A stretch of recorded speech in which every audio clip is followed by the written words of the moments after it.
खुलुमबाय आंनि मुङा भाइगराज मुसाहारि आङो Gossaigaon MRM memorial hospital extension ब्रान्चनि एकाउन्ट डिपार्टमेन्टआव मावग्रा सासे सोद्रोमा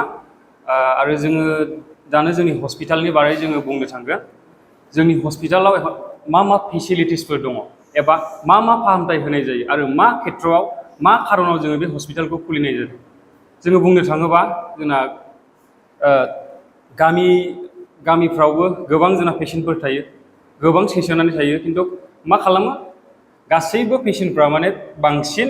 बेंगलाव थाङो बा गोजान गोजान जायगायाव थाङो जुदि बेंगलाव जुदि गारि भारा लानानै जुदि थांनांगौ जायोब्ला गंसे गारि भाराखौ लानो थाखाय दिनैनि मार्केटाव जों नायनो हमोबा मिनिमाम 2000 नांगौ जोंनो आलिपुर कचबिहारसिम थांनोब्ला दा जोङो बेखौनो पाब्लिकफोरनि सेफ्टिनि थाखाय पाब्लिकफ्रा जाहाथे खरस एसेयावनो फाहामथायखौ लानो हायो बिनि थाखाय जोङो बे उद्देश्ययै क'क्राझार एमआरएम मेमोरियल हस्पिटालखौ जोंनि मेम सेवलुरि महिलारिया गसाइगावआव एक्सटेंशन ब्रान्च हिसाबै जोङो जों पाब्लिकफोरनि थाखाय खुलिनानै होनाय जादों जे बेयावहाय फेसिलिटिसफ्रा जागोन जों आल्ट्रासनोग्राफि जागोन प्रत्येक सुनिबारावहाय आरो ब्लाड टेस्ट गासैबो रोखोमनि बेयाव खालामजोबनाय जायो आरो रिसेन्टलि जोङो मैयासो एक्सरे मेसिन सोबावबाय मानो होनोबा जों एक्सरे जुदि खालामनोब्ला जोङो बेंगल खारनांगौ जायो एबा क'क्राझारावबो थांनांगौ जायो नाथाय जोंना क'क्राझार थांनांगौ जेसेबांनाखि रां थाङो बेखौ जोङो दोननानैनो बे रांजोंनो जोङो जोंनि गसाइगाव एमआरएमआवहाय खालामफैनो हागोन दा बेखौनो पाब्लिकफोरनि सिगां जों मोनसे मिथिहोनो सानदों आरो जोंनि हस्पिटालावहाय माने क्वालिफाइड डक्टर्सफोर दङ आरो बेफोरो जाहैबाय गासिबो स्पेसियलिस्ट डक्टर जेरै जों बुंनो थाङोब्ला medicine specialist doctor RS. Brahma MD आरो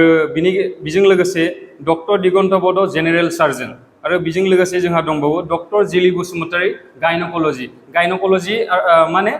हिन्जावफोरनि समस्या जेसेबांनाखि समस्याफोर दङ बे समस्याफोरखौ हिन्जावफोरनि थाखाय जोङो सासे फिमेल्स डक्टर जों प्रभाइड खालामनानै होदों आरो नेक्स्टआव दङ जोंहा डक्टर ए चौधुरिया जाहैबाय जोंना उन्दैफोरनि थाखाय आरोखि ना चाइल्ड स्पेसियलिस्ट माने दा गोबांथार पाब्लिकफ्रानो जोंनाव मिथियै अनेक मानसि दङ अनेक रोखोमनि जेन'बा उन्दैफ्रा जुदि लोमजायोब्ला सोर डाक्टारखौ देखायनांगौ बबे डाक्टारखौ देखायनांगौ माने मोजां लामाजों गाइडेन्स होनो हाया थ' बेनिखायनो उन्दैफोरनि डाक्टार दंखायो चाइल्ड स्पेसियलिस्ट आरो गारमा गाज्रि जायोब्ला खोमा गाज्रि जायोब्ला गन्थं गाज्रि जायोब्ला जों सोर डाक्टारनो देखायनांगौ जों इएनटि डक्टरनो देखायनांगौ थ' मा जोंनाव पार्ट टाइपनि रोखोम टाइपनि स्पेसियलिस्ट डक्टरफोर दङ आरो जोंहा स्किन स्पेसियलिस्ट दङ डक्टर ए धाम कचबिहारनिफ्राय फैयो बियो आरो डक्टर गौतम सरकार कलकातानिफ्राय फैयो बियो आरो बेजों लोगोसे जोंहा दङ मेगननि थाखाय फाहामथाय होनाय जायो आरो बिनि गेजेराव जोंहा डेन्टेल अपिडि आरो अटिबो जायो जोंहा हाथाइ बख'नाय एबा हाथाइ सानाय हाथाइनि गासैबो रोखोमनि ट्रिटमेन्टआ बाहाय जाजोबो आरो बियो डेलि मोननो हागोन नोंथांमोना आरो जोंना एक्सरे मेसिनखौ रिसेन्टलि जों मैयानिफ्राय बसायबाय आसा खालामो गासैबो रायजो राजाफ्रा फैनानै जोंनि बे एमआरएम मेमोरियल हस्पिटाल एक्सटेंशन ब्रान्चनि लांगोनायाव फैनानै बे खम बेसेनावनो फाहामथायखौ लाफैनो हागोन होननानै आसा खालामनाय थाबाय।